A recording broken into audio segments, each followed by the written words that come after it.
Good afternoon. My paper is on the misunderstood impacts of childhood disabilities and the blame game.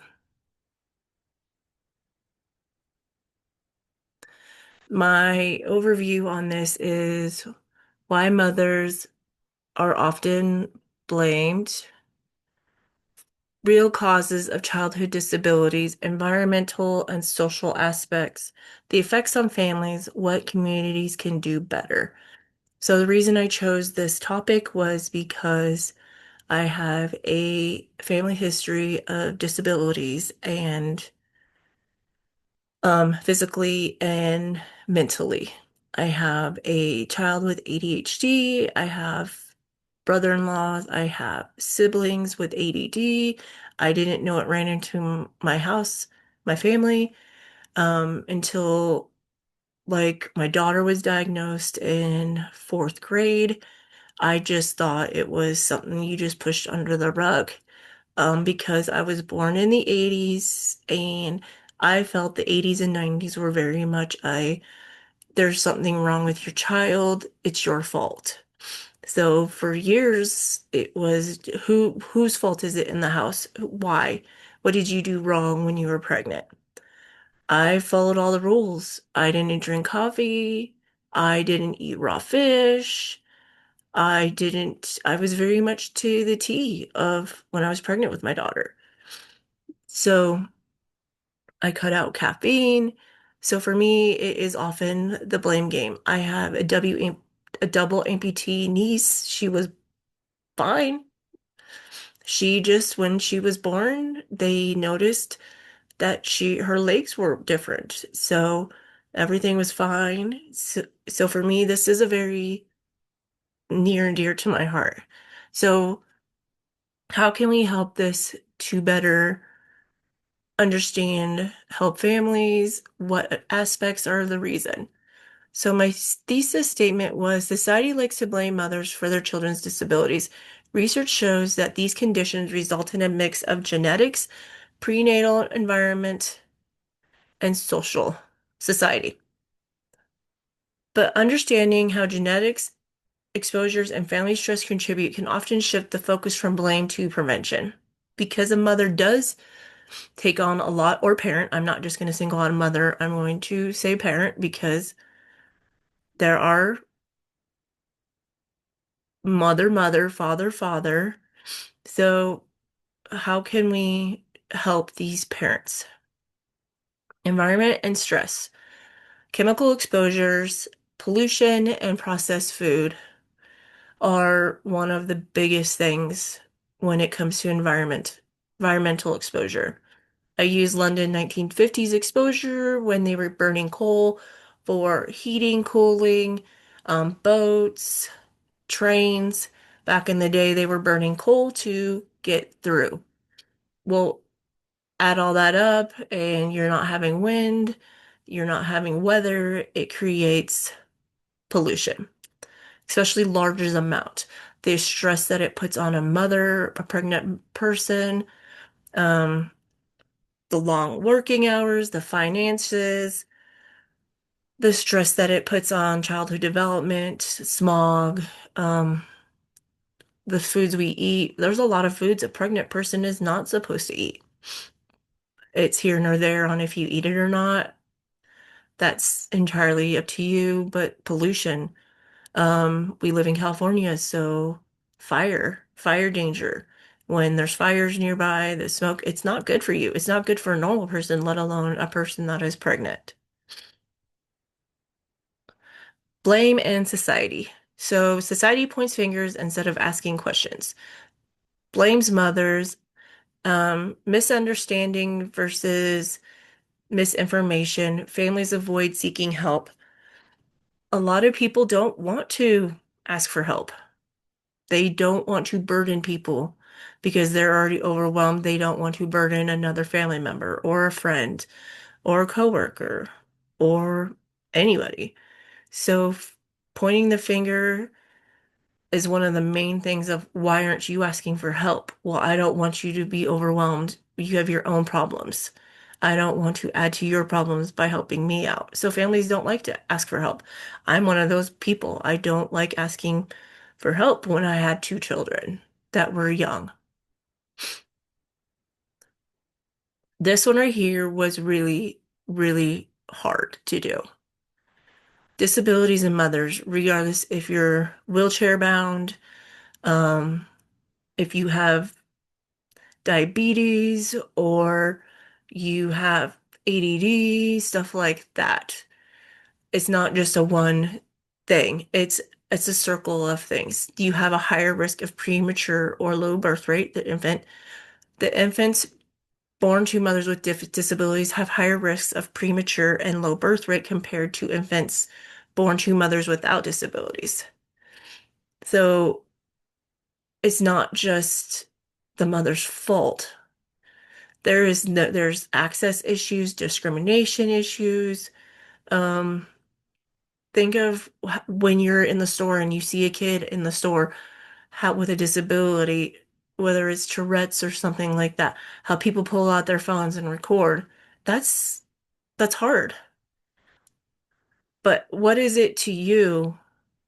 What is it any of your business that a mother, because she was born with no legs, why can't she have a kid? So the comment that was made in my paper was that a mother shouldn't be allowed to have children. It was one of my quotes. That's how society views them. But is that your right to say that? Is that fair? So a child with ADD, a child with ADHD, child with a learning disability should prevent them from having a child. A person in a wheelchair, person with one arm.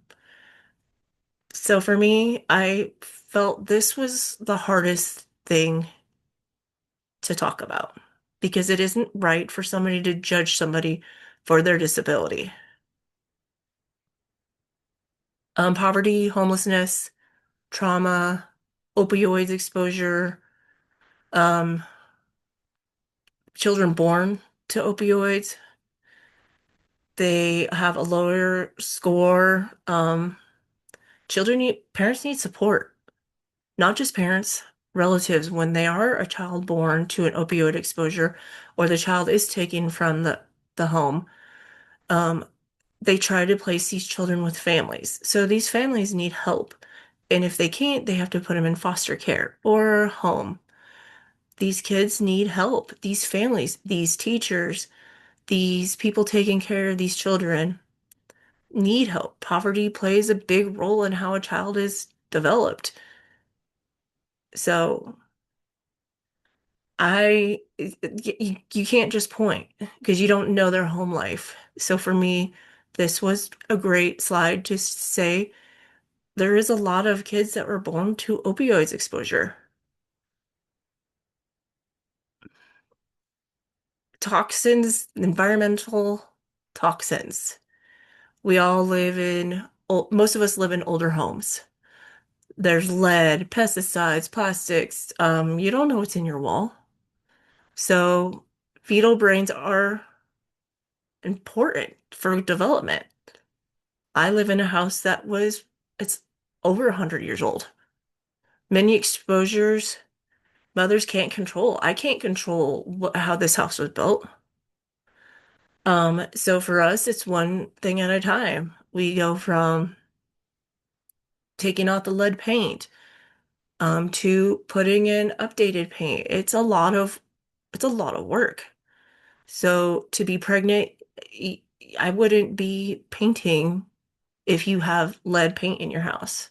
I wouldn't be taking out things. I know it's hard, but that's one of the main, very important things about a development and an infant is the environmental toxins. What's in your ground? I live 2 blocks from a closed down cogen. So I don't know what's in my ground. I'm not going to eat certain things because of that. But that's me. I'm not saying you. The impacts that disabilities give a person or family member.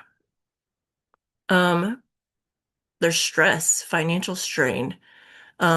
you, as most parents have to, there has to be two people in the house working now. It's just the cost of living is so high. Um, so you have to find somebody that will help you. The medical bills alone, the medical that people don't cover, that insurance don't cover, um, it's an ongoing fight for them to help them.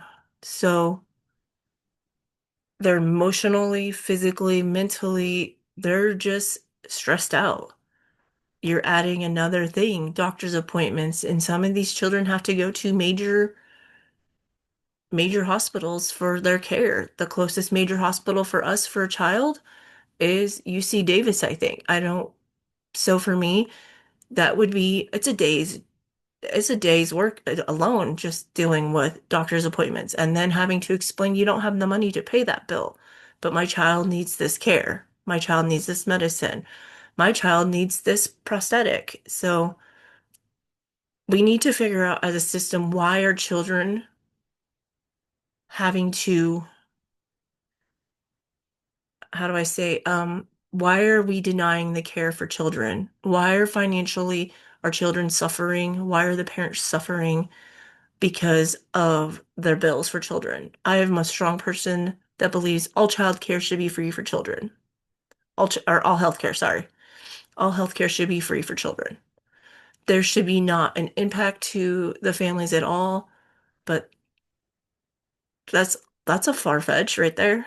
So I strongly think that a parent should not be paying for their child's medication. A parent shouldn't be paying for this doctor visit. A parent shouldn't be paying for this child's needs.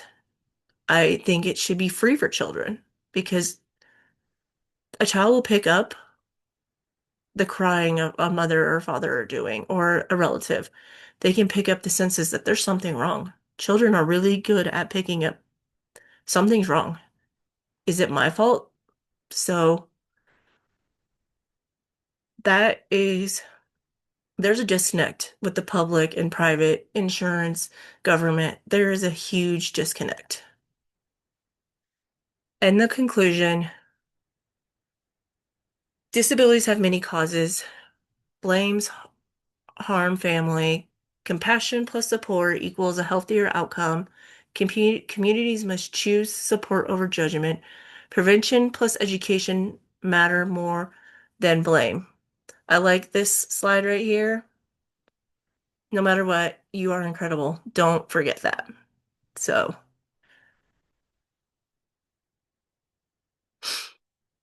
and here are where my got my information from. Um, I'm just trying to make you so you can see it all. Here we go. There's a good spot. Um, this was very helpful right here. It was great. Um, I could have gone more into it, but I figure this was a great start and I really enjoyed this paper. Thank you so much for your time, um, for letting me share my slides and everything with this. Have a great day. Thank you.